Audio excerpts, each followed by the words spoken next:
We are live. Welcome back to Ivory Soapbox. I'm Ivory, and we're currently on my soapbox. Thank you again, Corey Kelly, running for City Council, Town Council of Stanley. Welcome back. Awesome, man. Appreciate you having me. An encore performance at 8:30 in the morning. What? I know you're always like, win the morning, win the day. And, Trey posts his stuff on Facebook. And I see all these other people like early bird gets the worm. Jamar and Walt, they have their thing as Yeah. well. Never been that guy. Yeah. So I was up at 6:55 this morning. And it's funny because it fell on the week that we typically would meet monthly to have Right. coffee. Spot on. And so we're wrapping up our 4-month run of meeting every month, dropping the encore of the pod. That's I like it. Yeah. Back to back. What they say, was that Kobe and Shaq back to back? So I love this. Appreciate you coming back so quick. First question I have for you, just to start off, just to jump right in. Yep. How do you feel? Man, it's crazy because you go through waves of you say, okay, we're doing well. And then you really don't know. And at this point, the last week has shifted from awareness that my campaign's happening to how do I actually get you to go vote? And I understand that's the hardest part so far. Yep. And so I'm sending, little messages to certain people like, hey, do you plan on early voting? Do you plan on voting the day of or whatever? And I'm just trying to get the pulse. And there's just some people that you just assume would be interested that probably are not going to be interested. Like people, close to mine and your friends that you would be like, okay, well, they're definitely voting for me. Right. So I don't know, man. It's 50-50 at this point. I told you, before we started recording, I'm kind of at that point where we've done what we need to do to win. From here on out, it's just do they do their part? Nah, that's the biggest thing about it. You can only do so much. It's just I guess it's kind of a bad analogy, but being a parent, you send your children to school and you hope that they're doing well and you hope Right. that they are smart and they're kind and all the things that you want them to be. But at the same time, at the end of the day, it's up to them. You don't know if the message got through. You don't know at all. And so that's the biggest thing with me. I feel I'm never overconfident, never count my chickens before they hatch. However, I do feel confident with what I've done in my past of the things that I've done, my resume, if you will, to bring me to this point. So I feel good. I feel strong, but never overconfident. I mean, we're 8 days out from election day, which, by the way, you'll get to enjoy this year. Election day is actually, I've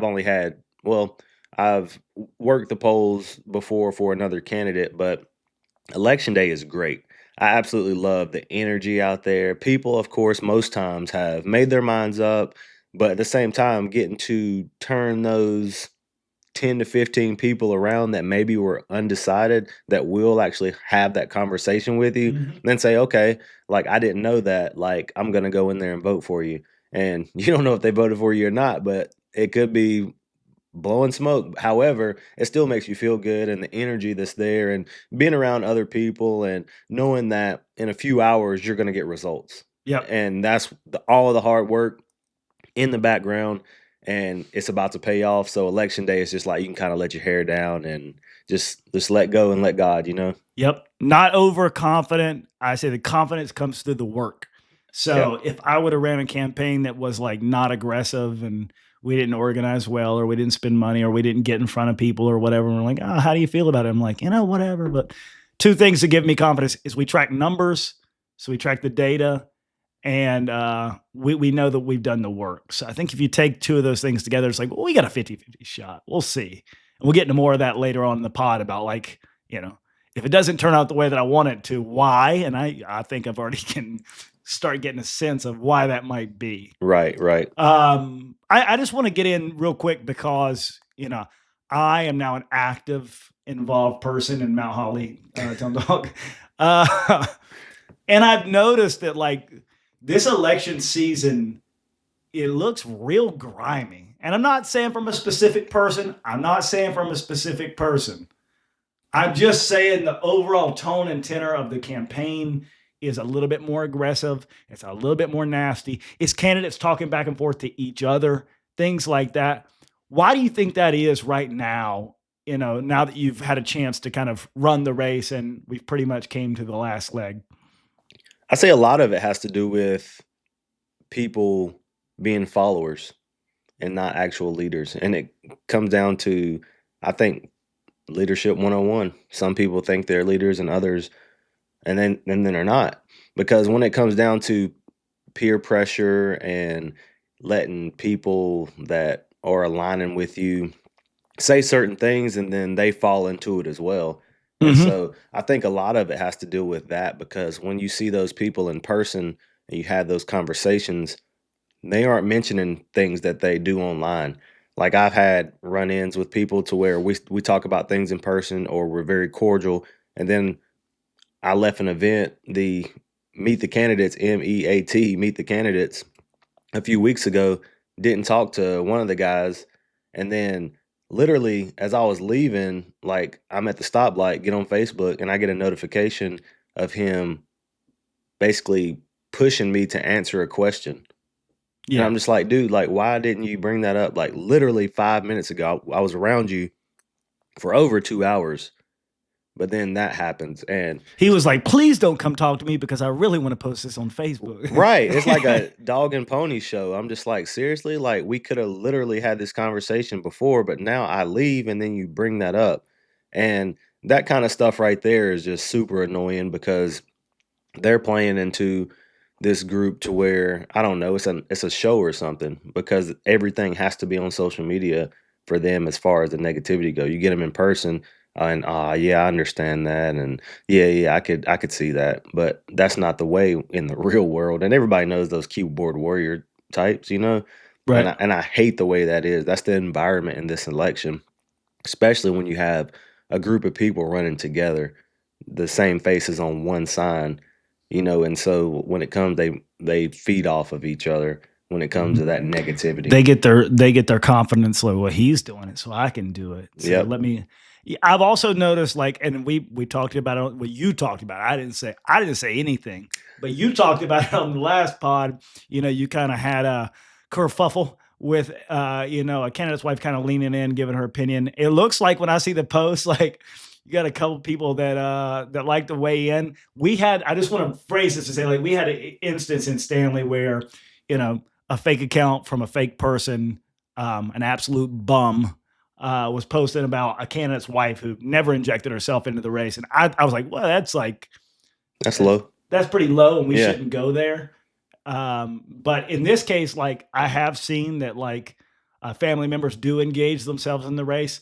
How do you handle that? What's your thoughts about that? And do you think it reflects well on them or is productive?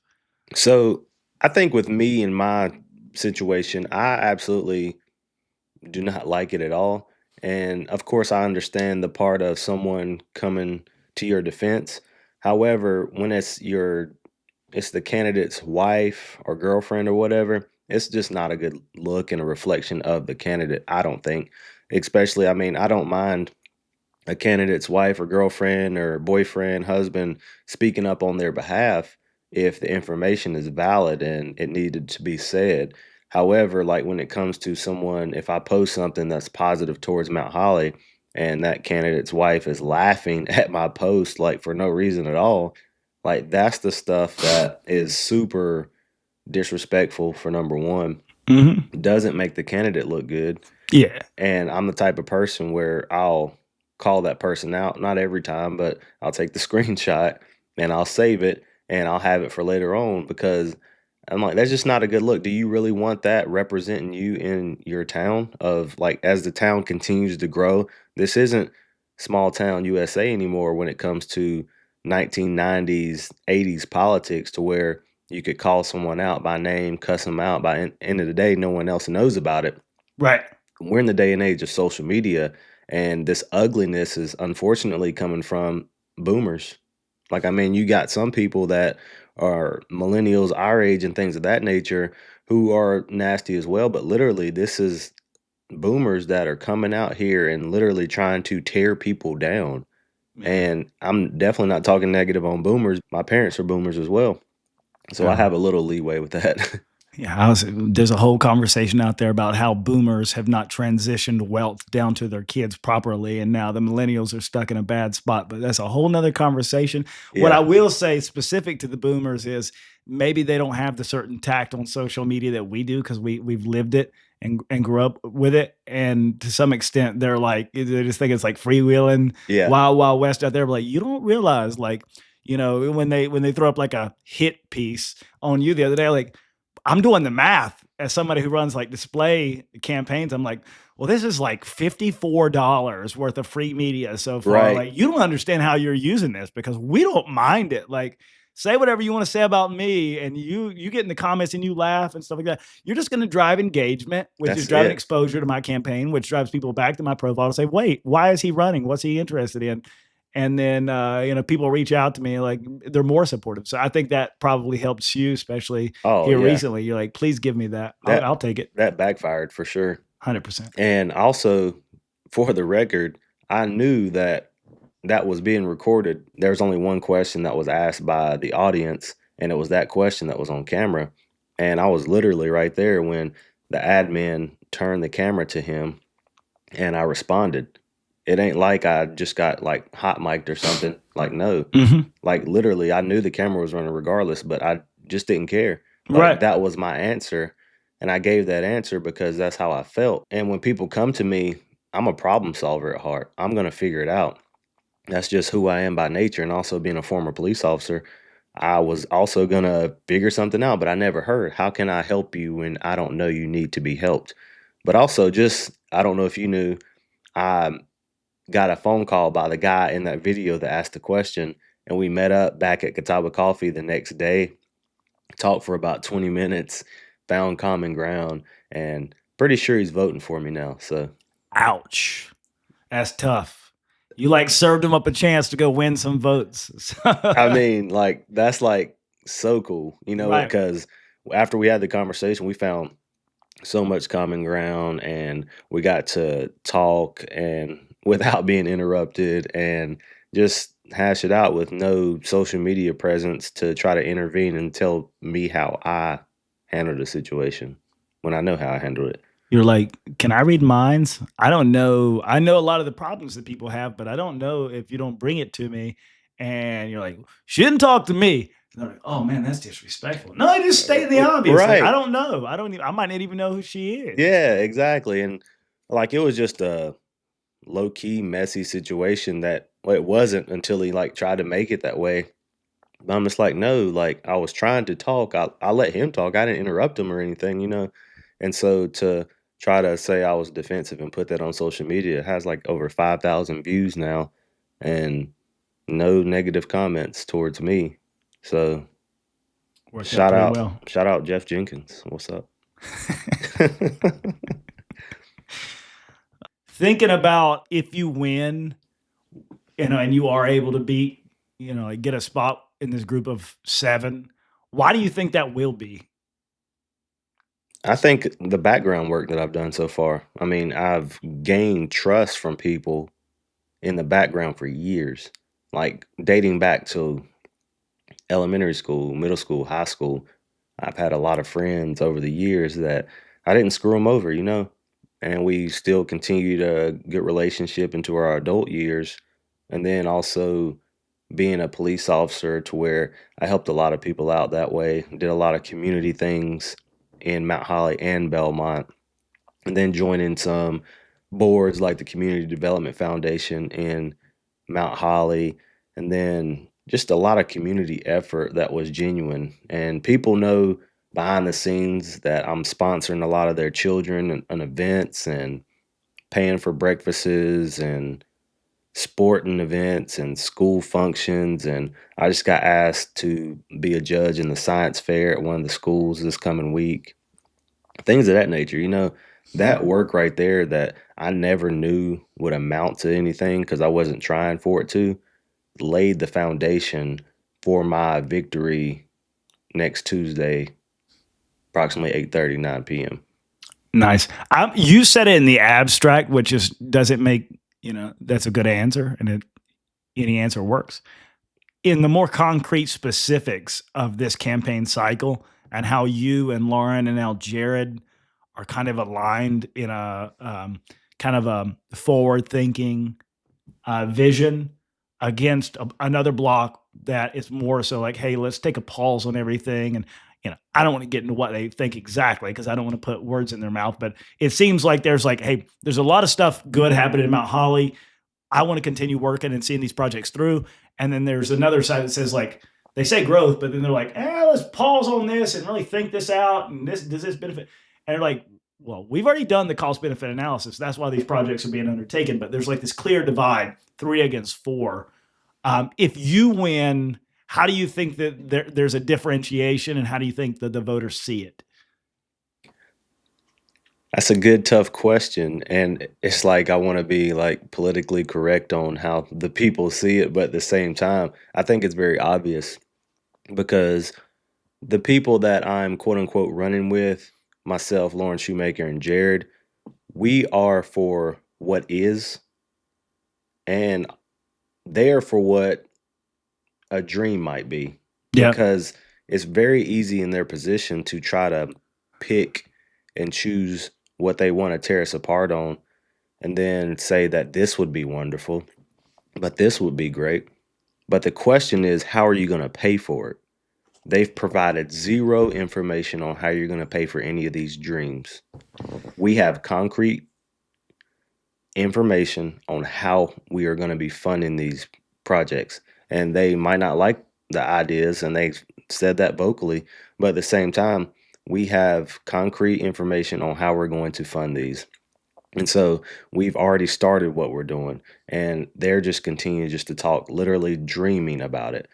There's a difference between goals and dreams. We are goals. We have something in place, a plan in place. They are dreams with no plan in place. One candidate said, "Don't tell me it can't happen." Oh my gosh.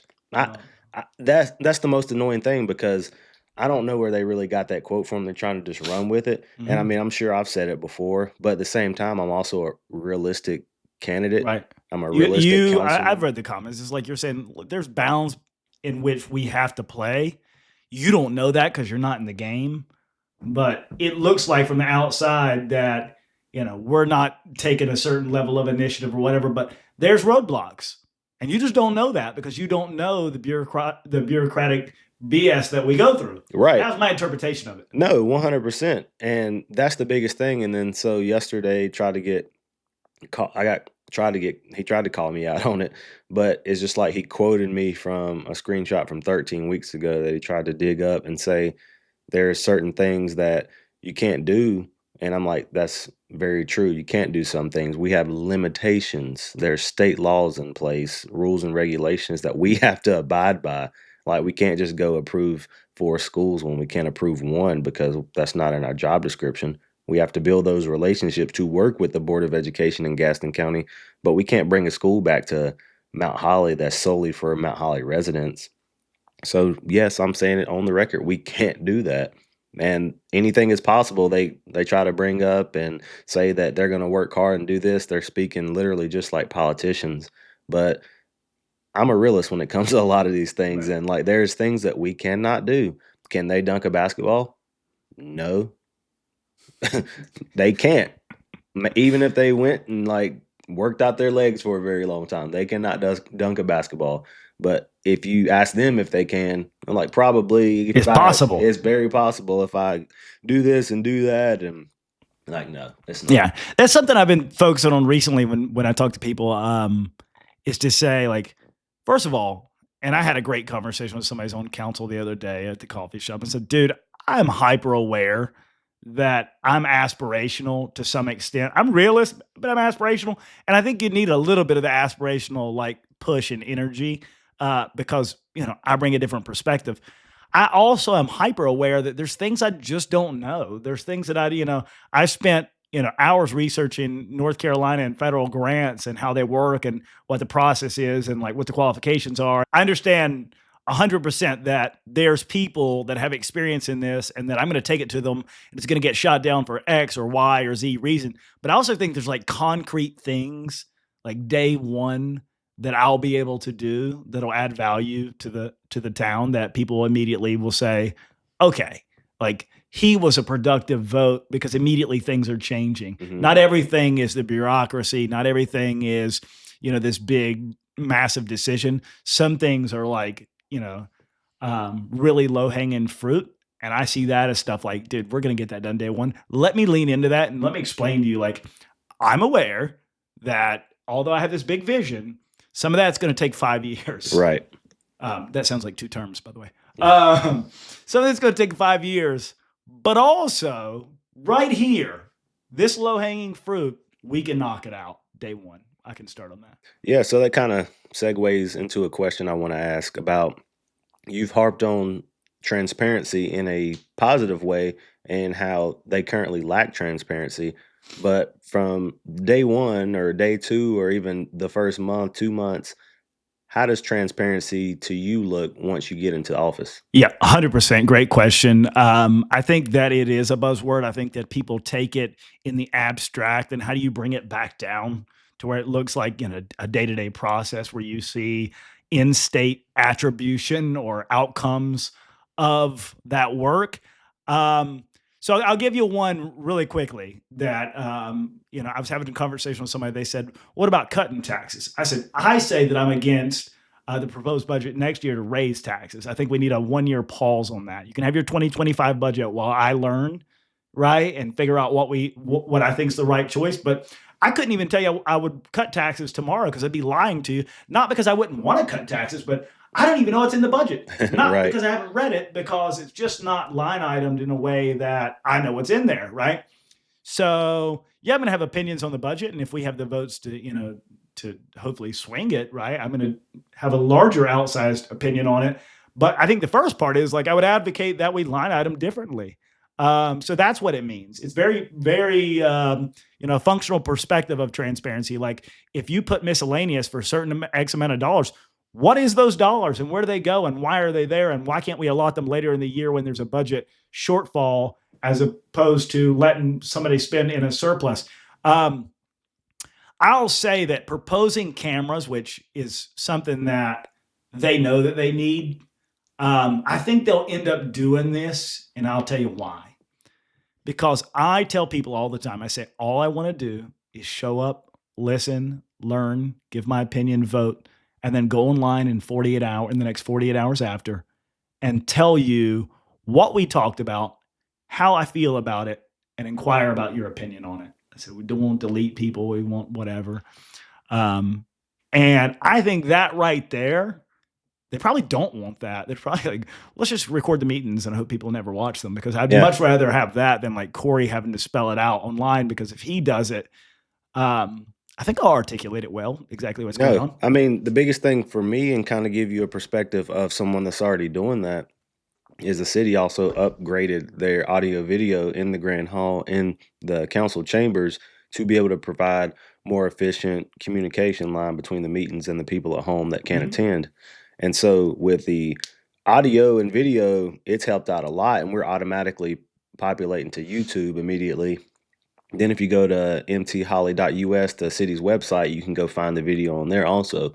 But YouTube is a lot faster of getting that information out there. And people watching it live, even if you only get like, let's say on average 40 to 70 people that are watching, but I mean that's 40 to 70 people that weren't able to be there. They're able to at least watch it, see what's happening, see what's going on, relay that information or think about that information. But also, a lot of people more so go back and then rewatch or re-listen to certain clips, because I know I send certain clips to people after the meeting that I find and say, "Hey, listen to this. This is relevant to what you're talking about, what you're thinking about, what you want to do. Check it out. Let me know your thoughts, and we'll go from there."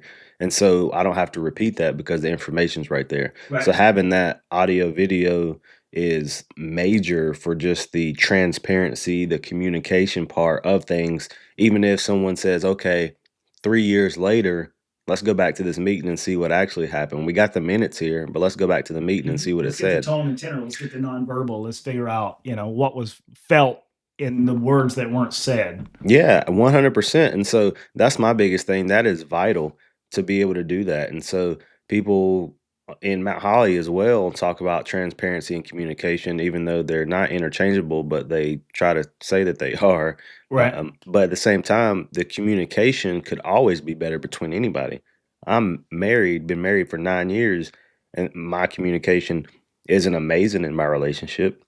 My wife's is better than mine because for natural reasons, but at the same time, communication could always be better. And so, yes, hold us accountable for that part of it, but at the same time, like give us opportunity as well. Don't say that we just don't do anything because we do. And you know as well as I do with social media, which is probably the number one thing, how to communicate information it's just sometimes the algorithm doesn't show up if you're not interacting with certain things. So if the City of Mount Holly's page and you're just seeing stuff every once in a while and you just keep on scrolling, you don't like it or you're not going to their page, the algorithm is not going to feed you that Feed you information. content. So it's just one of those things that we as citizens, we also have to hold ourselves accountable on the information that we get because we can't spoon feed every single person in the city this information.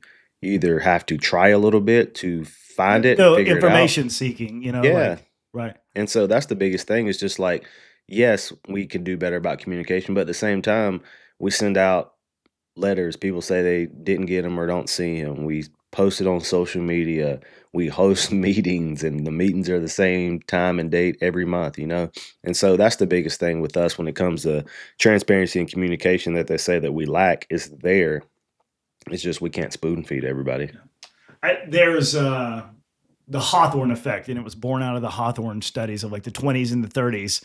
And the Hawthorne effect is a basic premise that it basically says that when somebody is being observed, they not only act differently but more productive. Hmm. Right? It's a basic understanding. Like, Absolutely. sitting in the office, boss is looking over my shoulder. I'm typing up an email. Sitting at home, no balls looking over my shoulder. Maybe I check my social media or whatever. I don't know. I'm productive, boss. I promise if you hear this. But it's called the Hawthorne effect. And so people are more productive when they're being observed. And I actually think that if we take this out to the community and say, are people going to watch this stuff? Are they going to read my write up or my commentary? I don't know. But you know what we will do? I think is we'll have so many more people brought into the conversation that when there's a big issue, it's not a Corey decision, it's a community decision. And I'm only voicing an opinion based out of conversations I hear from the community, which sounds like representative government. I Right. think that's what we're supposed to be doing. And so, like, Thousand if percent. if people don't understand what we're talking about and why we're talking about it, they can't really have an opinion on it. So that's really low hanging fruit day one.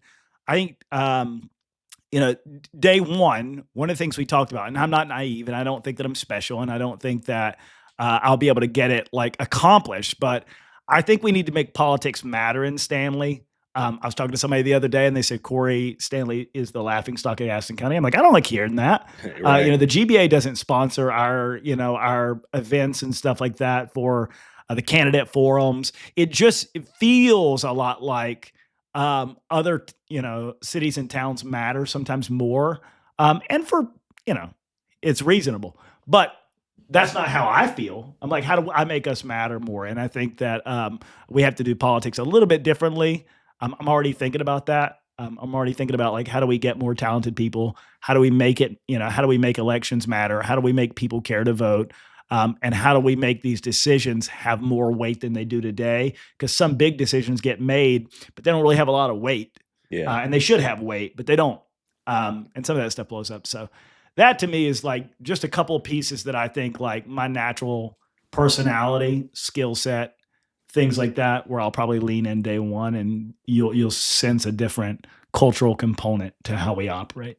Yeah, absolutely. That makes total sense. I know I'll go back to what you said about representative type government and leadership.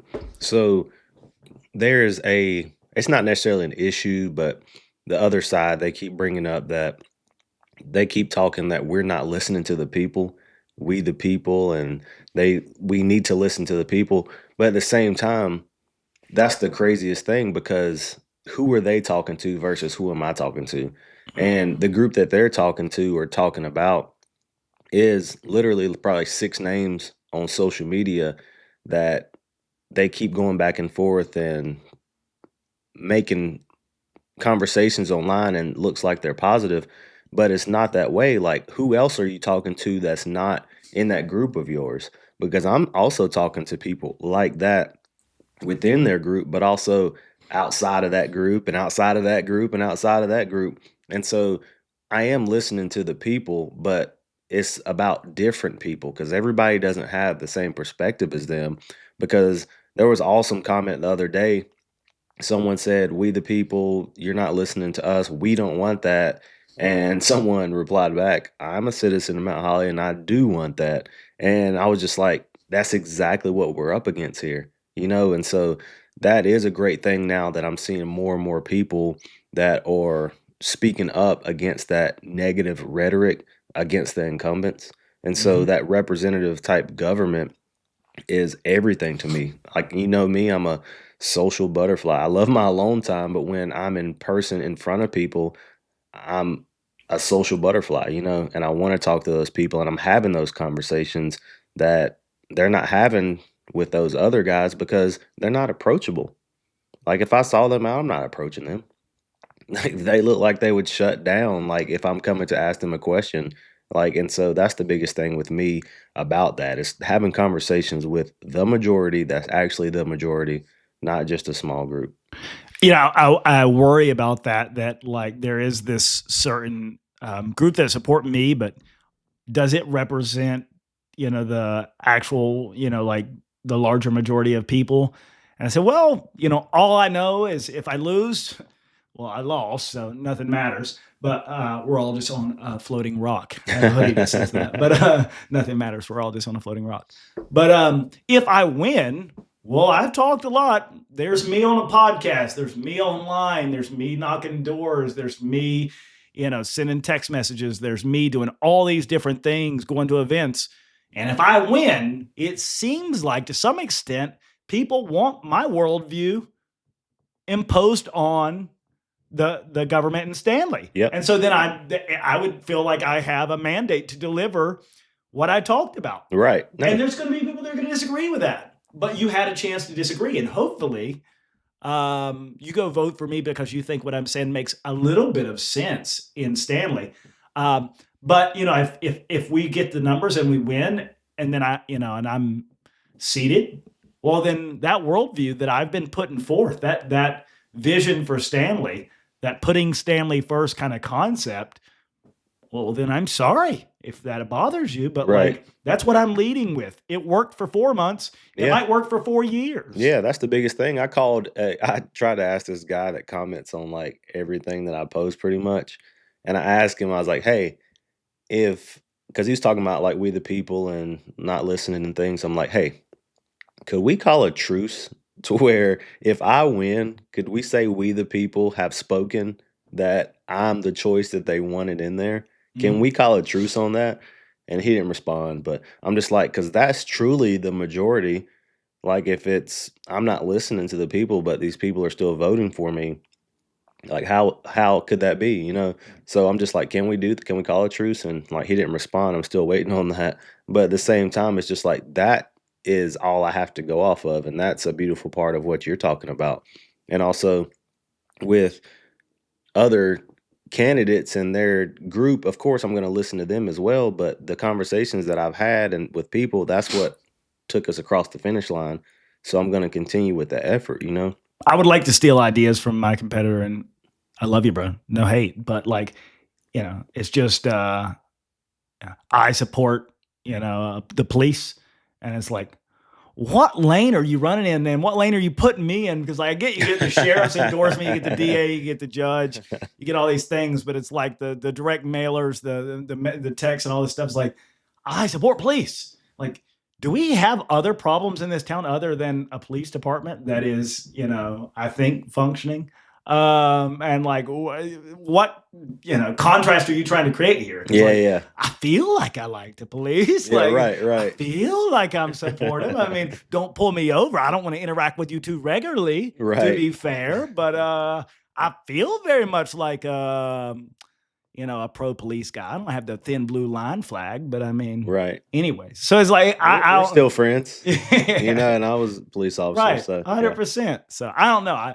Some of that messaging is a little befuddling to me because I'm like, well, I'm trying to talk about things that like make sense in everyday lives, and they're like, well, we know that we get to be on the GOP voter card, so we're just going to wrap ourselves in. Yeah. And I was joking the other day with one of them, like the other day, like what box does that put me in? Like, am I just some radical anti-police guy or Right, something? right. No, I just think there's other issues in Stanley that matter. And I prefer to talk about things that I'm more passionate about. I think policing will take care of itself if you give them proper funding. And if it's not taking care of itself, well, we have recourse for that. But that's not the day to day struggle of the common citizen or things that they're interested in. No, no, I'm with you on that. I know. So, talking about departments in Stanley, how is City Hall functioning? What's your thoughts on that and everything happening from contracts with either City of Mount Holly or other contracts like city manager or Yeah. contracts, things of that nature? Like, what's your thoughts on that? And is there any change or things you would implement immediately, or just I'll let you dive in on it? Um, no, I think the first thing I would say is like, and shout out to the employees. No shots taken here, but I do think that it's our job as a council to not just hold them accountable, but to ensure that they are going forward with things that are beneficial to the citizens. There's a yin and a yang there, but I think we have to lean on them a little bit. And I look at first the Main Street situation where the market got canceled, Hmm. and then the town had to come out with a response a couple days after that. As somebody who loves crisis communication and issues management, I said, by giving an official town response days after that happened, you are defining this as an issue. If you just didn't give, you already gave a response to the business owner. If you didn't give a response to the town about why it went down the way it did, then it might not be a big issue, but you just defined it as an issue. And the first thing I would say is like, why don't we have better communications with businesses instead of shooting them down? Instead of saying, "Hey, you can't sell alcohol at the concert series, or you can't host this little event because some fire code potentially being violated." Why don't you take a 1 mile ride down there? Or as the police chief, God love you, but why don't you just couple steps, just a couple, just have they actually sell coffee. You can just sit in there and talk to them while having a cup of coffee. It's pretty normal. So Absolutely. those are things that I see as like low hanging. I think, and I know you alluded to it, and I'm sure, buddy, if you're listening, I apologize. It's not about you. The contract, and I want to say, like, if I win, I do believe that contract is emblematic of what people see as the issues in Stanley. We're talking about the new town manager contract for 2026. This is not about a person. This is about paper. And I want to bring this. So for context, the new town manager is getting like an $18,000 year-over-year raise from the current manager, and he's got a bunch of clauses in there that seem very protective of him, but not the town. We can get into some of that more. But okay, give you a good example. Did Dak Prescott negotiate a contract since you've been a Cowboys fan? Absolutely. Okay. During that process, was his agent combative towards the Cowboys and the Cowboys combative towards? Yes. Yeah. Why? Because they're trying to hammer out a contract that's in the best interest of both sides. Absolutely. Okay. Now, do they hate Dak Prescott?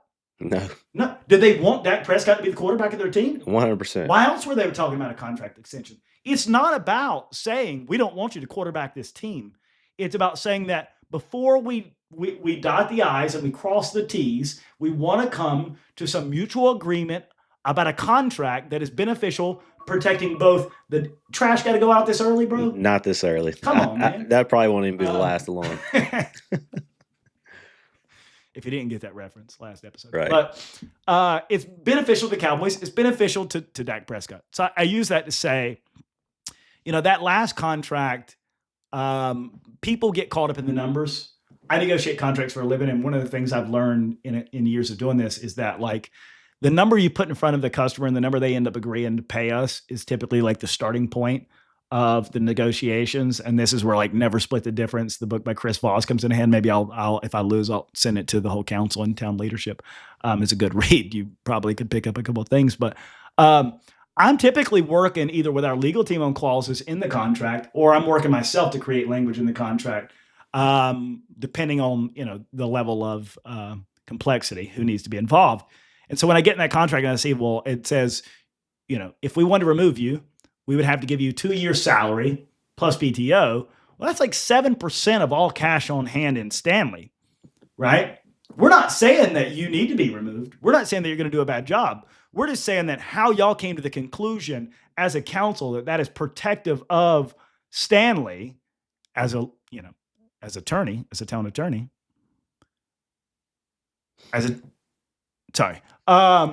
just curious. Like, bro, I'm just curious. It's got to be protective of the town. And we can still give you all the benefits, like the dry cleaning, the meals. I did work in corporate America. I understand. Like, these things have to happen. You have to go get in front of people, eat dinner. You need to have a nice press suit.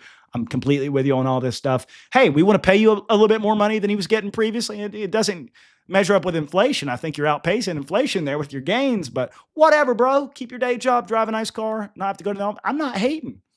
But when I look at a clause that says that we can't remove you for mismanagement without giving you over 7% of the cash on hand in Stanley, that would be mismanagement. So it's better to have you mismanage the town for 5 years than to remove you. And the reason I'm passionate about that is because I think it's emblematic of how people feel, because they don't always have an issue to point to. They just know, but they don't know exactly what that issue is. In the fire situation, as I told them, I don't know that I completely disagree with the decision. It's about how you went about the decision.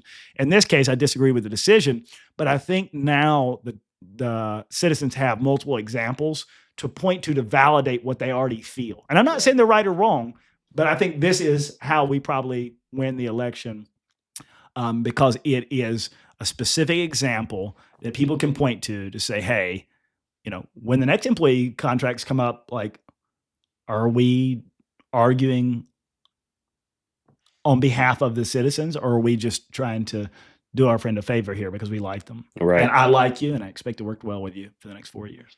And so I guess also with that being said, turning off comments on the town page, like, well, let's just set the stage. Do y'all have town comments?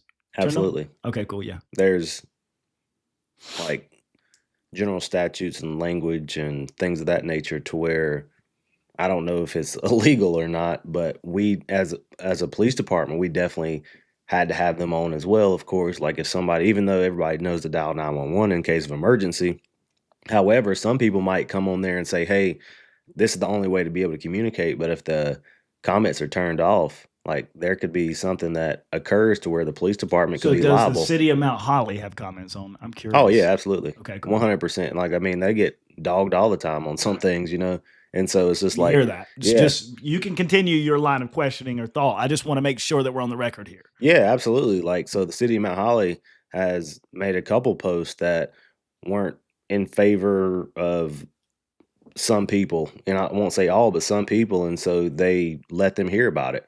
But they were able to let them hear about it through the comment section.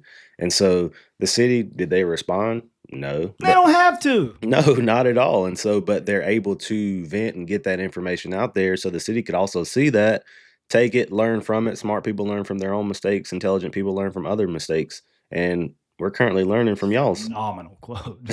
Yeah. Yeah. So, I mean, I think the turn off the comments is a red flag for me automatically, even if I don't know anything about what's happening over there. Right.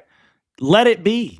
Just let people comment. Like, when I run ads, people comment on them and they don't always say the nicest things. And they're like, you should really delete that. That is a horrible comment. Right. And I'm like, no, we're just practicing over here. That's it. I don't really care. Now, I have a Stanley rental property. So, I mean, and so it's one of those things where I am involved a little bit over there because, I mean, I do pay the taxes, some taxes over there. Right. So I stay involved as much as I can as far as being far back. Of course, I don't get involved in the comments and the day-to-day stuff that the actual citizens do. However, I do have some interest over there in Stanley, and I do notice those things like that. And I know turning off the comments is it illegal?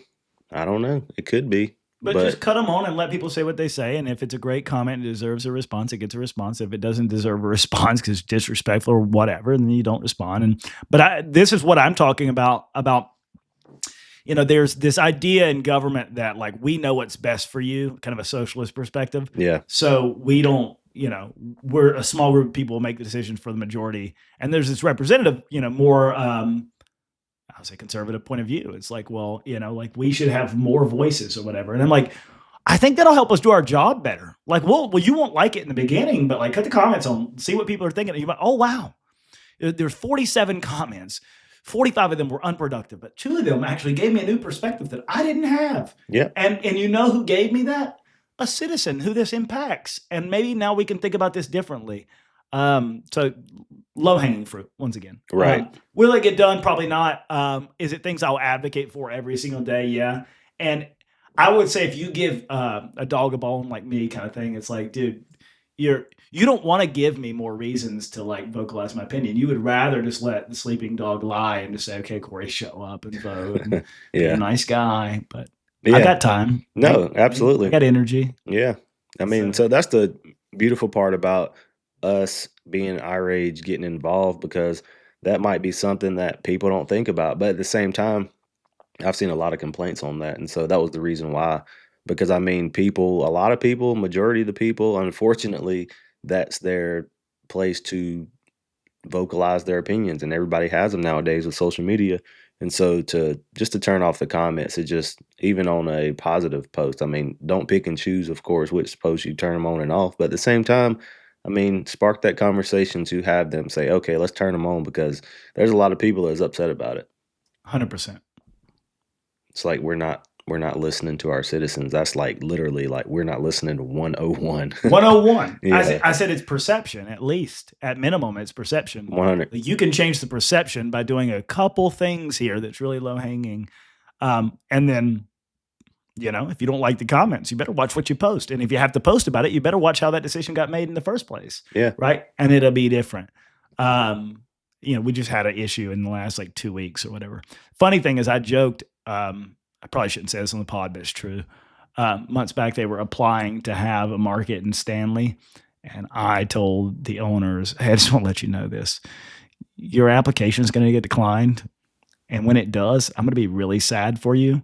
But it'll be during the campaign. And I think it'll be representative of like the disconnecting communication, not the ultimate decision, Right. but the way the communication will happen. I think it'll be representative of like a lot of the issues people are talking about. Like whatever, yeah. So it happens, and nobody went up there to tell them how they made their decision. And I'm like, well, guys, I didn't want that to happen, but I saw it happening 2 months ago or something like that. So kind of funny. No, yeah, that's tough, especially with all these events and things coming up, and you want to say that you care about small business. Well, show me that you care. Like, walk down there, have the conversation, help me figure it out, what I did wrong, and let people know it got declined before the actual deadline, so you can like try to change some things around to try to get it approved. And of course, yeah, if go you gotta ahead. decline it, then you don't have to come out and say, this is why we declined it, and give a statement 3 days later and make something that may have been an issue, definitely issue, by defining it as an issue by responding with a PR statement. With the comments So, turned off. if you always have to do that, you're making a mistake. Yeah, Like, I'm sorry. that's a red flag. You get me fired up. It's like, I think at this point it's like 9:30 in the morning. I'm on wake up too, but somehow I am lit. No, So I love it. you're getting the best of my energy this morning, probably. That's it. Work. Whenever you go home to work, your boss is not going to be over your shoulder. So just make sure you stay motivated at home. Oh, what's next? What else you got? Let's see here. What you care about, Ivory? What do I care about? I care about the citizens of Mount Holly. There you go. I also care about Stanley the way I'm talking on here, right? There you go. We care about each other. I think that's a cool thing we've done in this campaign is we yin and yanged off of each other's campaign, and it's relevant because like we're two places beside each other and we have common friends and support and stuff like that. I think it makes a lot of sense. I got a question for you real quick. Go ahead. So I know kind of my thoughts and perspective on it, but I might be too close to it. But I would like your response. What do you think about someone who is running for city council and filed for bankruptcy in their background, but they're screaming at the town for fiscal responsibility and how the city's being irresponsible with money and fumbling funds and not appropriating them in the right places? What's your thoughts on that? Well, I know the genesis of this question. I'll say we don't have that problem over there because our town leadership is they're bankroll and they're in a good spot. Um, and on council, I think they're all in a good spot too. So I don't really, and they're not trying to be fiscally uh, conservative or responsible. I don't think so. It's definitely not relevant to our town. Yeah, We're yeah. ready to spend the cash. I think it's ironic, I guess is the word I would use. I Good know who you're word. talking about, and I think that, and I look, there's a comment I want to make about that guy at some point in this podcast, but he is kind of railing a negative message, and then I saw that he filed bankruptcy. I respect bankruptcy as a financial maneuver that you should take. In many instances, it makes tons of sense. Same. Facts are though, what got you to that point in life where you had to file it, and were you following the guidelines that you want to set for Mount Holly, for instance, if elected? Were those same guidelines in your personal life years ago when you went down a path of financial destruction? And that's the thing. We don't know. And he had a perfect opportunity to state that. And I was waiting on that. But he decided to go a different route of the victim instead Yeah. because he got called out by someone. And my thought process on it, I'm the exact same way with you. It could be a fiscal strategy that could be beneficial for him and what he's going through. And I'll literally never, ever knock someone for struggling financially because I've been there, done that, It got the might not even be t-shirt. struggling the way you think, though. He might Right. be just Yeah. making a nice strategy to save a couple hundred thousand No, dollars some absolutely. year. But just to go into that, like I Yeah. would never knock anybody for that because it's looked at overall as struggling Yeah. financially from. There's different levels of Yeah, struggle. exactly. I'm not a corporate bro. And so in layman's terms, that's how it's viewed. Right. And so with someone coming from this part to where you're screaming at someone to be fiscally responsible when you weren't, that's the issue I have with it because I Mhm. have zero issues with his personal life and what Mhm. occurred in the past. And that's just not being transparent because he continues to bring that word and about ethics and stuff like that to where he just posts 2 words and then keep it pushing. It's just like that's the issue I Dot, dot, have. dot, dot, dot, dot, dot, and ellipsis has 3 dots, but whatever. Yes, times 2 is what he's said too on there. Anyways. And it's just like that's the issue I have with it because you're literally screaming at city council daily about being fiscally irresponsible and trying to come at the incumbents in the city. But at the same time, that's what happened with you. And I don't know. It's just not a good look. We talk about perception a lot. And I think that's a big thing right there that he kind of dodged instead of Mhm. actually getting more into. Of course, he doesn't owe anybody anything in that instance of getting into the details. Yep. However, I think it was a missed opportunity because Right. my mindset on it is you can't scream at me for something that you've done the opposite on. Well, I think negative moments give you a chance for a positive outcome, and if you respond to it correctly, I'm going to say correctly, but in a way that could be productive, you could have taken that and you can say, "Let me tell you exactly what happened. Let me tell you why it happened, and let me tell you why I am since reformed financially." I don't know if reformed. It's like Yeah. you went to drug addict, but something like that would have given the moment. I was given free game. We're on the subject, but we're getting to another subject I think is really interesting. To somebody the other day, I was like, when they were slandering X, I would have just gotten the comments instead of staying completely out of it and said, "Hey, I don't condone this." I was like, it would have reflected nicely on you, and you probably would have got more support, from it. And I think where I'm going now, because I'm just kind of curious, do you see a couple candidates, Stanley, Mount Holly, um, where they could have had better campaigns, but they just chose to go about it differently? And you're saying like you've kind of pigeonholed yourself into a losing campaign at this point? Yes, absolutely. We haven't won anything yet, but at the end of the day, Yeah. by the time you see this, like the election is pretty much, there's a couple days to go. So it's like kind of like armchair quarterback because the race, for all intents and purposes, is relatively over in the sense that there's not much more we can do. So Yeah. And just kind so I of mean one comes to Monday mind. morning quarterback One here. comes to mind specifically, but I am not going to talk about that one. But just there's definitely a few, and I'll talk about it later, but there's a few that come to mind that they haven't utilized what they could, or maybe they didn't start early enough and they didn't jump in front of some problematic issues that maybe Mhm. are in their personal lives. Mhm. And I mean, I've sat down with multiple people in the background over the last several years and to try to help them out, you know? Mhm. And then so I guess a couple of them got caught up in certain instances to where they might have rolled with a certain group and it wasn't beneficial to them. And I was hoping for them to be maybe the third seat vote winner, you know, but at the same time, who you align yourself with, it absolutely matters. And I've always said you're guilty by association. I learned that growing up. You hang out with the wrong crowd, you're going to end up doing the wrong things. And so I feel like a lot of people have went about their campaigns terribly Mhm. and without any help from anybody. And I tried to help already.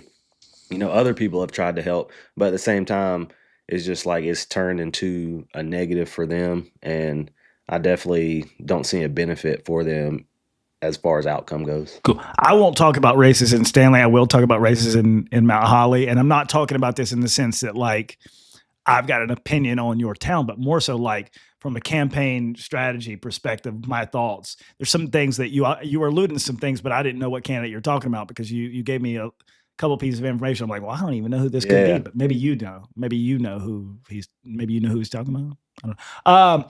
So first one is like, okay, so I look at our guy.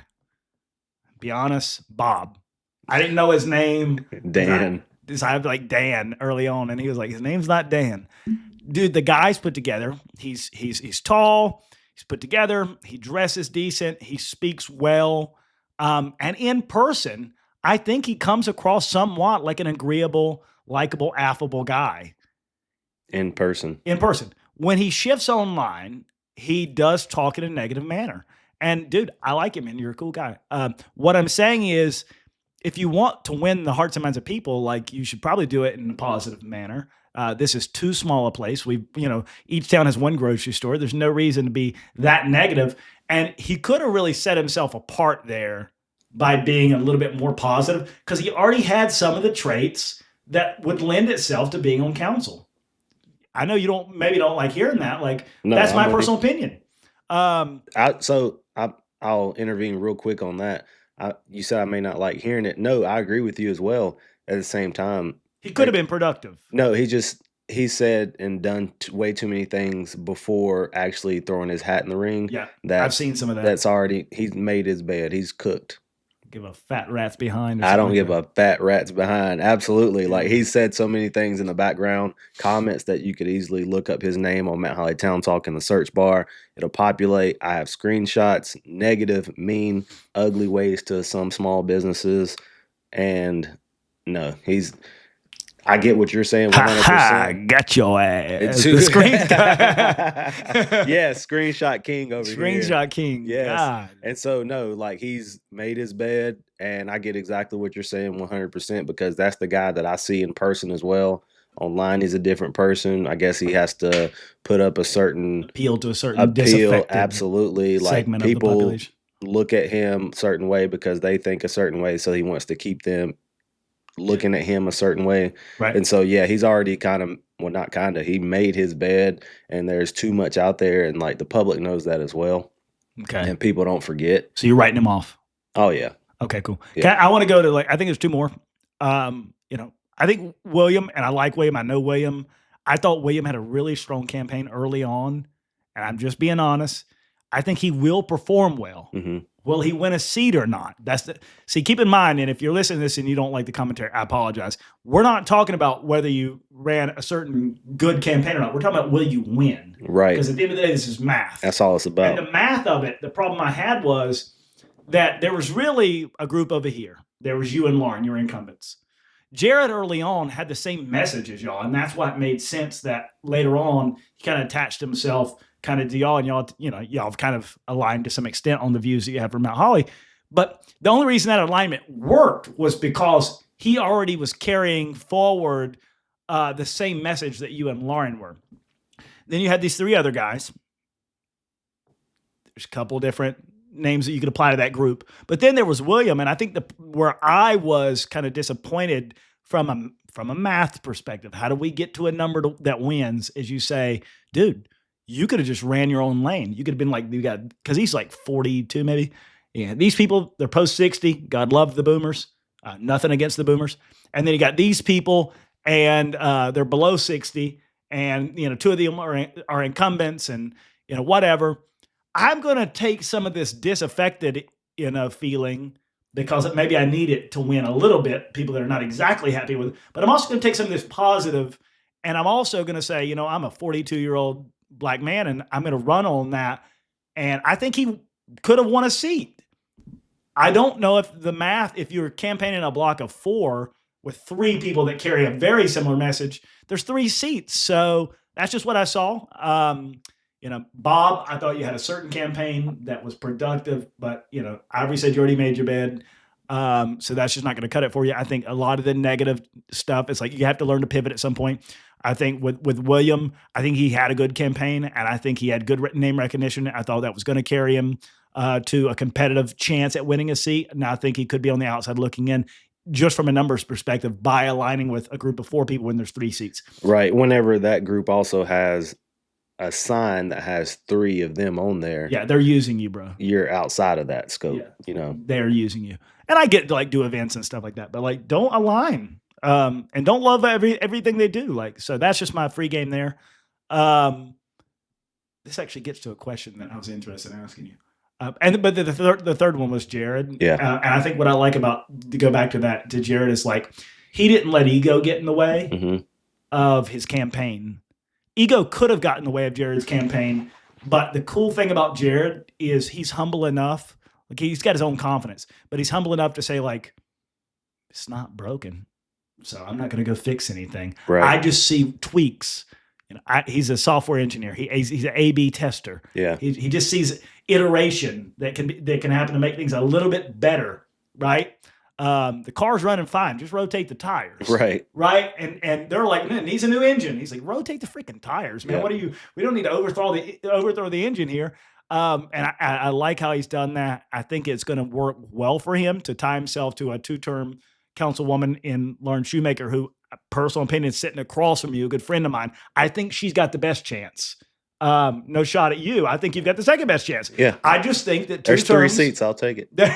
No, 2 terms on council. Yeah. She's articulate. She's smart. She has a great grasp of the issues. She's a woman, and you need I do think that it helps to have the woman's voice in the room. And she hasn't done anything remotely that would take away from what she's done. Right. And so I'm like, she kind of stays out of the nonsense. And I think she's got a great campaign. So I want you all to succeed, but in terms of winning, only 3 if you can. So politics. I know we got to wrap up.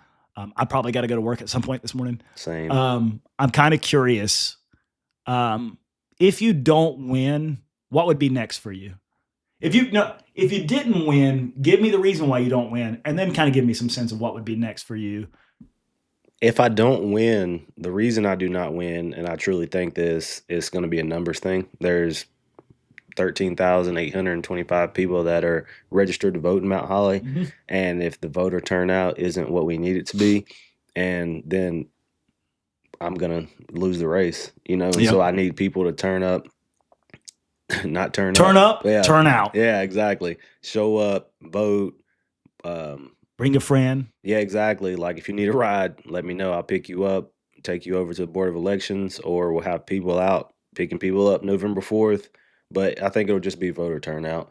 Because, I truly believe that the majority of Mount Holly will vote for me.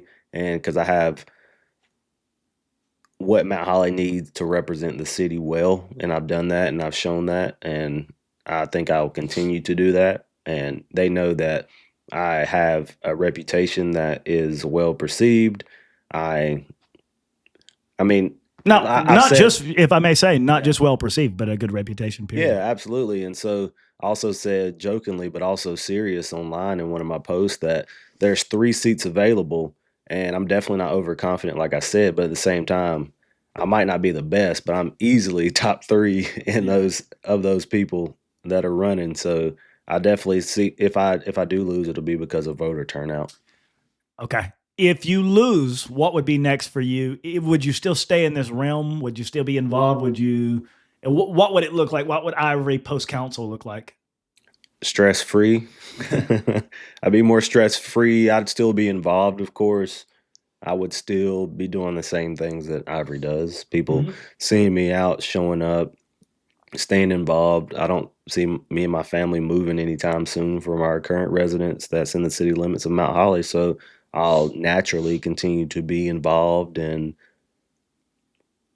I mean, there's also the mayor race in 2027 that I could get involved in as well. Like not long after, take some time to I'm just over myself. here thinking about how a negative could be a positive. I'm like, you know, when Trump lost, and if you don't like Trump, sorry, but just giving you a campaign point of view, is like he won and he didn't really know what he was doing when he first won. Then he lost and he had 4 years to take his 4 years of experience and then 4 years to think about what he could have done better. Yeah. And then he became president again. It's like, I'm just thinking about that for you. It's like, well, if you did lose, I mean, you're telling me you're going to give me 2 years to prep to run a mayoral campaign, yeah, which I would absolutely. have an outsized opinion on, by the way. Right, exactly, exactly. No, so I mean, that would be not necessarily a negative thing. I mean, also, I would be able to, if I did lose, I'd be speaking up a lot more as well Right. on what they're doing on council. I Yep. would be having that viewpoint, like, okay, you tried to do it to me. I'm going to be on here watching you. And so holding you accountable like from a citizen's point of view, you know? And so if I do lose, I mean, that's kind of my thought process. Is it set in stone? No. However, just kind of thoughts. Yep. So go ahead and answer it yourself. If I should say, like, if I lose, why is what? Yep, we'll Okay. start off with if you lose, why? Then if you lose, what's next steps? Okay, cool. Um, if I lose, I'll just say I'd take a step back to say that I knew that I wasn't going to be on the GOP voter card. Right. I said as much publicly in front of everybody. And I knew that that was going to be a hard thing to do. I also think it's a small incubator race for countywide politics to say, like, well, if I could pull this off, is this scalable to a countywide to where, like, you know, the voter card does not carry as much weight as maybe we thought. And so one of the things I tried to do during this campaign, free game, I guess, but was say, bake my name out there early to where you see me as I'm a viable, legitimate candidate. I share all the values that most of you share. You know what I mean? The majority of the people in Stanley share my values. So I might not be on that card, but I'm no different than anybody who sits in those rooms. And the only way you can do that is by creating legitimacy in a campaign. We were running, you know, awareness campaigns on Facebook ads before we were ever knocking doors. It's called air cover. The air cover is, you know, from a military term, but the air cover is if I go knock your door and I know that Facebook ads are running nonstop every day, then you know I exist before I get there. Right. So now my words carry a little bit different weight, and you're willing to listen to me. And so we were trying to build the campaign like a sales and marketing funnel from brand awareness to mid funnel engagement, all the way down to what's called purchase decision at the bottom of the funnel. In this case, is vote for me Yeah. at the bottom of the funnel. Right. So we're trying to do things to drive awareness. We're trying to do things mid funnel to engage personally, like, you know, sending you personalized messages if I see you're taking a certain action to engage with our posts and stuff like that. If we lose after doing all that, I would have to say, and it's, you know, like, he's a decent candidate. So maybe that has something to do with it. And yeah, I'm running up against a buzzsaw of a lot of factors, but I don't think these are factors that we couldn't overcome. So I'd have to look at the GOP voter card and say, okay, that carries a lot of weight. And maybe in a bad way where people don't want to research the races. And that's why it's advantageous to be on there. By the way, I'd like to be on there. Right. But they don't research the races and they just show up. They take the card. This is who you told me to vote for. Let me go vote for them and go back to my to work and grab some lunch and go back to the second half of my work day or something. Yeah. I tried hard during this campaign to say there's two people running and we are equivalent in our worldview. I just want to go about things a little differently. And I'm a legitimate, well organized, highly supported candidate. Yep. Give me the chance. And I don't think a viable second option has actually ever been posed in Stanley in the way that I've given the option to the citizens. And I say that humbly, but knowing what we've done nonstop to get there. Yeah, I can agree with that. I mean, of course, I started paying attention to local politics probably around 2017, 2018. That's when I really started paying attention to local politics. Of course, national stuff is national stuff, and I've never been the guy to know, of course, the inside and out a lot, but I do know enough to be able to hold a conversation. Hmm. But it's one of those things that local politics really, really matter, and people need to know that. And I think Yep. people, once that continues to get out there and continues to grow, people will get more involved. But I don't know, it's just this shiny thing, national politics for people, and it's the basic things that people just like to vote on for some reason, and they see all these ads and commercials and things of that nature. But same time, these local politics is what matters, and a lot of people try to throw national politics on local politics when it's not interchangeable It like is that. not that, guys. No, not at all. And so, like you also stated, the voter guide is very cool, and it's also I love being on there, but Oh it's crap! Yeah, yeah, but at the it carries same weight. time, because I mean, I met randomly went out to play golf probably 2.5, 3 months ago, and there was just me and another guy, and then we got paired up with a third that was rolling out as a single. So we're starting to play, we start talking, found out he's from Mount Holly, and continuing the conversation during the round. And I'm just like, one of the guys I was playing with that originally started playing with, actually, it was Kevin Udi who I was playing with. He's like, hey, like, if you live in Mount Holly, this guy's running for reelection, like, vote for him or whatever. And the guy was like, oh, yeah, no kidding. And I was like, he's like, that's awesome. I definitely will. He's like, I usually, and I probably will again if you're on there, just take the Republican voter guide and just vote straight down. I'm just like, well, that does benefit me this year. Not I everybody. was like, however, this is who you need to be voting for, type thing. He was like, okay, cool, that works. And I'm just like, even if you didn't take the new information that you just got and take that and actually utilize it, then I get voted for anyway. So Yep. that was a 100%. really cool thing. And so I'm definitely glad I'm on there, of course, but at the same time, it's not everything. Right. And I You still found got to that do the out work. by speaking with people that I know in the community who are asking questions and talking to them and everything like that. So, Yep. I feel you on that. I would like to be on that card. yeah, hey, it's only a matter of time. I want to finish the point real quick. What would I do if I didn't win? Because I think that we're both talking about like still being involved to some level. I think what I realized was that the committee at the Gaston GOP, they vote on candidates. These candidates get put up well in advance, and the people on the committee have some hardened view of who some of these people are, and then they get on the GOP voter guide. And I think to me, it just seeing the process take place makes me realize like the groundwork that needs to happen well in advance. Oh, yeah. If you think you got a great candidate, yeah, he might be a great candidate, but you need the committee to want to back that candidate. So you really need to do the groundwork. So getting more involved there, I think, is something that I would be interested in.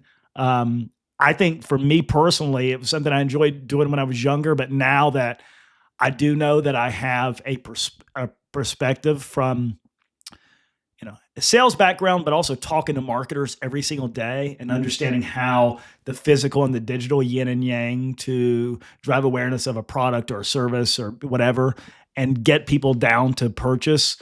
I would want to go work on campaigns, free game to start. And then if, at some point people are like, okay, like I think this is advantageous to have Corey around. Maybe that, like I would do some consulting or something like that. But I think I need just to do it for fun because it's kind of something I'm passionate about. So like if I lost, then I'd probably be just sitting around plotting your mayoral run in 2027. Which I've already given a lot of thought to. You haven't even said that you're doing that, but I think you'd do great. So I think that's how I would stay involved. I stay involved at the party level, and then I would go find other candidates that I believe in and say, like, dude, I want to. You're better than me. You're more talented than me. You've got a better situation than I did when I ran, but I see some things you could do differently, Yeah. and I can't sit back and not let myself give you that opinion when I see that it could help you. So I think that's what I'll go do. Yeah, I mean, there's a lot. So being on city council, it's not a full-time position, it's part-time, but it is what you make it to be. Mm-hmm. And so it comes off more full-time than anything, of course, because I'm always out and about showing up for these ribbon cuttings and going to talk to people at the coffee shop, having lunch with them, talking to employees, things of that nature. But I would have a lot of free time if I did lose. And so I would be able to utilize that free time more going towards family, and I would be able to actually show up to a GOP meeting because they have them on the same nights that Mount Holly has their city council Right. meetings, and so I'd be able to show up to some of those as well. And they're like, "Oh yeah, why aren't you involved?" I'm like, "Because it's on the same night that we have meetings." I'm like, "If y'all change it, I'd be around a little bit." Yeah. But also, I'm very family oriented, and my wife would be a lot happier, I'm sure, if I was not having to go to these different things all the time. But once campaign season is over, 8 days, we will be able to do a lot more as far as me not having to go to so many things and show up all the time, because we're having a lot of stuff in the background as well that we're doing, and like the door knocking stuff. I mean, that's not on social media, and so the things Mhm. that we're doing also in the background, I think is going to pay off for us come election night as well. Awesome. I think what he just said there actually is why you should reelect this man. Early voting through Saturday until 3 p.m. at the Board of Elections in Gastonia. Election day, November 4th. And what he just said was, you know what I've done for the last 4 years while in this role? I haven't just done the role. I've leaned into this role. I've used my platform. I've gotten involved. I've been places I needed to be. And I've put Mount Holly first. He didn't say it, but I think there's a ringing endorsement of the work that he's done in the last 4 years. And if you have the motivation, if you think it makes sense, if you think local politics are valuable, and if you just want a different tone and tenor in Stanley, I would highly encourage you to get out and vote. I'll leave you with this from my perspective and then kick it back over to those of the show. I say you can go vote for me, you can go vote against me. But if you go vote and there's a great turnout and I was even to lose, I would feel like I have had some sort of impact this election season. That said, I do think that I'll be a great council person. So please go vote for me.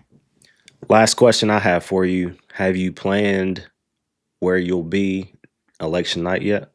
We are going to do it at Main Street. I'd hate to lose in public. I think this is going to be a close one. And everybody else is like, please do it at the house. It'd be fun. So Yeah. I think we'll do it at the house. My wife just got a dog 3 days ago. Nice. God, love it. And so maybe we'll just stay there, hang out with the dog and some friends, and watch the results roll in. I'll be hyper focused on all the results coming in, not just mine. So Yeah. I'm looking forward to it. And if you're having the party at the house and you see it's going your way, come check us out. I'll let you know location where we'll be, because it will Awesome. be in the public. Yeah, and so you got to roll out if you pull out that victory.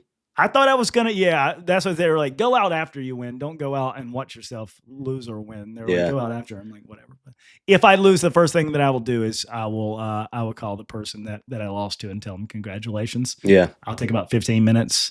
Probably go wash the stench of losing off. Probably take an extra shower. Understandable. And then I'll move on with my life. Yeah. But Yeah. And awesome. then come join us.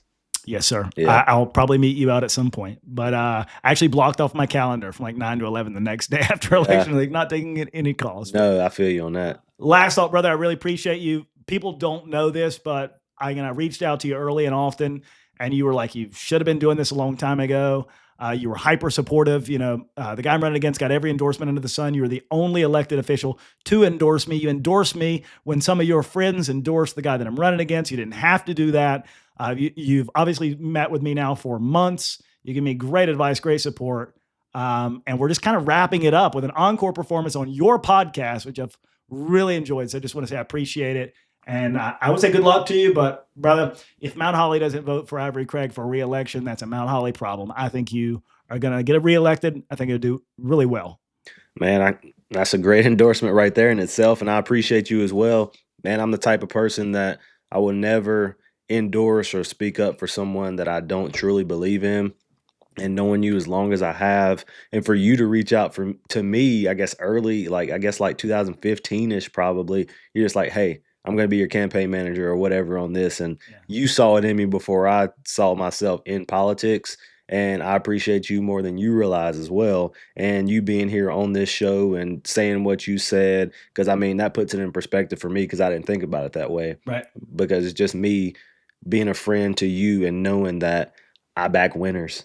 Yeah. So this is why we're here. Ivory knows what a Saturday racehorse looks like when he sees one. Let's giddy up, baby. Awesome. Appreciate you having me. Absolutely, brother. Ivory Soapbox. Corey Kelly for city/town council 2025. Ivory Craig Jr. for city council of Mount Holly. I'll go ahead and reiterate real quick. Early voting is now 8 a.m. or is it 8 a.m. or 8:30? 8 a.m. to 6, I think. 8 a.m. to 6 p.m. Monday through Friday. Saturday it starts at around 8 a.m. as well to 3 p.m. Sunday and Monday off. Election day, November 4th, 6:30 a.m. to 7:30 p.m. Help our stress levels. Vote early. Let's go. Absolutely. Ivory Craig again, signing off. To work we go. Oh.